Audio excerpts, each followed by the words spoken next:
So, uncertainty avoidance. So this is another dimension again. Well, we know that in many cases we are not sure. We have been speaking about the financial crisis, and I'm not sure in Italy, but at least in North America and in the northern part of Europe, house prices are going down. So people who owe a house all of a sudden find out they are not as rich as they used to be, or their mortgage, the money they still have to pay to the bank, could be more than the value of their house. So they have a problem, right? And so uncertainty avoidance means, well, what are we going to do here?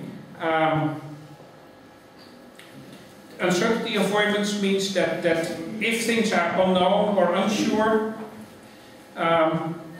people have to make sure that they still, well, feel at home, that they can cope, or they should leave, they should change, they should move away, maybe take another job, stop your study or start a study or whatever.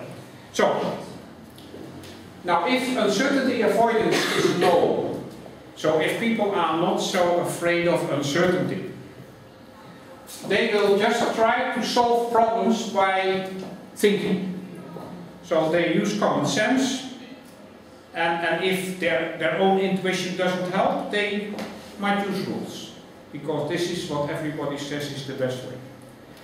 Now, in other societies where there is high uncertainty avoidance, people would like to have an authority, a specialist who tells them how to behave.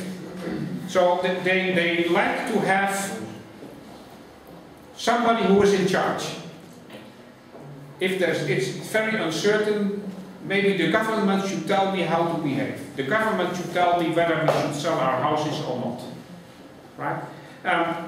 And interestingly, at the same time, these people are very bad if you have to apply the rules themselves.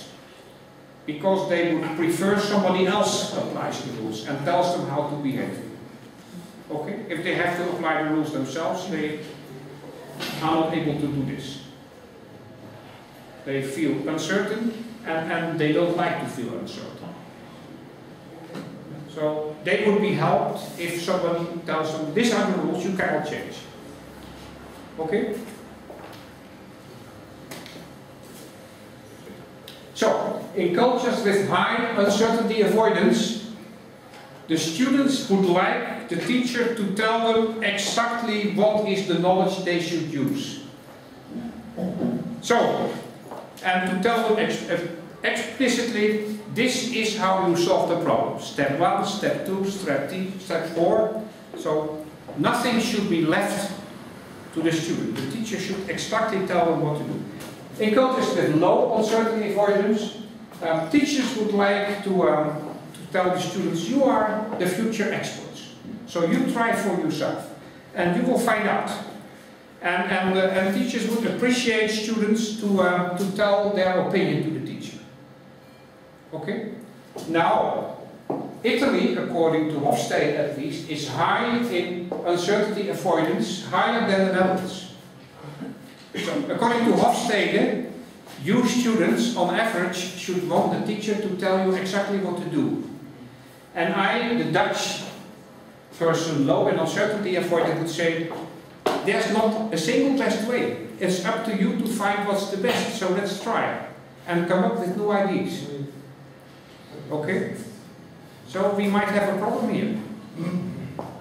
We are our own example. Right? And, well, being Dutch, my teaching always tells you there's not a single best solution. Maybe there could be several different solutions which are completely different, but both okay. So maybe two groups could be designing for the same client and come up with a completely different service design, and both might be okay, but different. And I'm interested to find out what you find and what you teach me. And actually, this is my reason for asking you to teach different techniques, like we did today. And we will do some more tomorrow morning. Because I think if you look at the techniques in your way, you might find ways to interpret it that are new and that fit you. Much better than my stories. Right? So this is my reason, and I'm aware very much, because of Hofstede, that our cultures are different. Okay? So, but we have to live with each other. Right? So, I'm not really going to change my behavior. I'm a little bit stubborn. So, let's find out. But you have to develop your own understanding, and if you don't agree, please tell me. Last year we had several techniques. We did more or less the same techniques, and there was some techniques about the Lego game, and I told the Lego game we are not going to discuss because I think we cannot use it. And then one of your colleagues told me the Lego game is actually very interesting, and I told him, okay, next week, 2 weeks from now, you will give a presentation on that, and maybe we are all going to use that one. It's new to me. Fine. So. If you don't agree, please speak up. Because there's not a simple best way to solve this type of problems. Service design is something we have to learn altogether.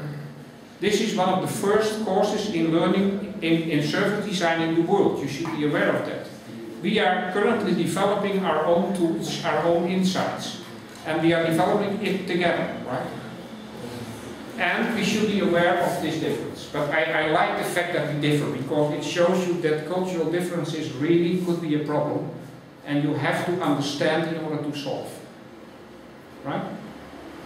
Okay.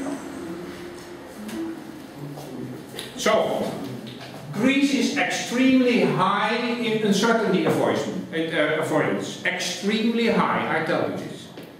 And Scandinavia is extremely low.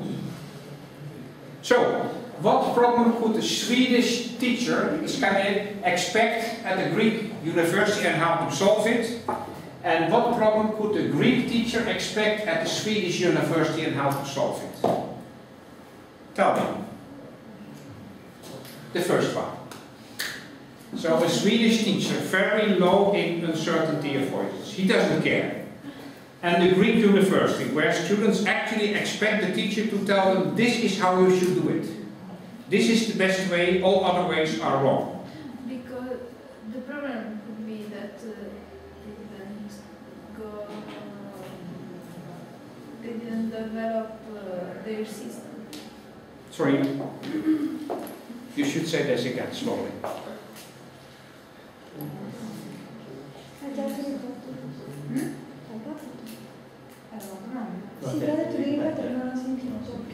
Sì, that they risk don't develop their system to non so come spiegarlo.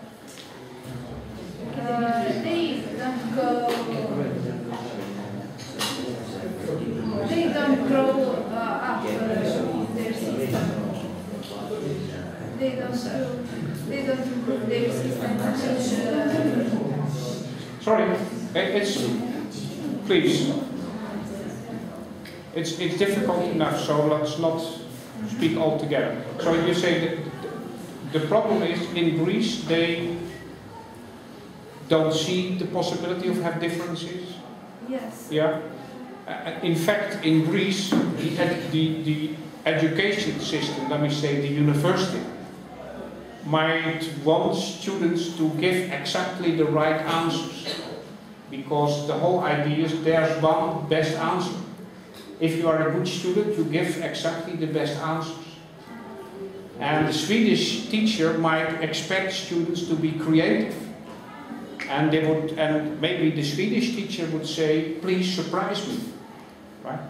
And the Greek students think, I shouldn't surprise the teacher, because if the teacher is surprised, it will be wrong. Yeah? So this is actually what's going on. So I think the discussion like we have now is very much needed in such a school, right?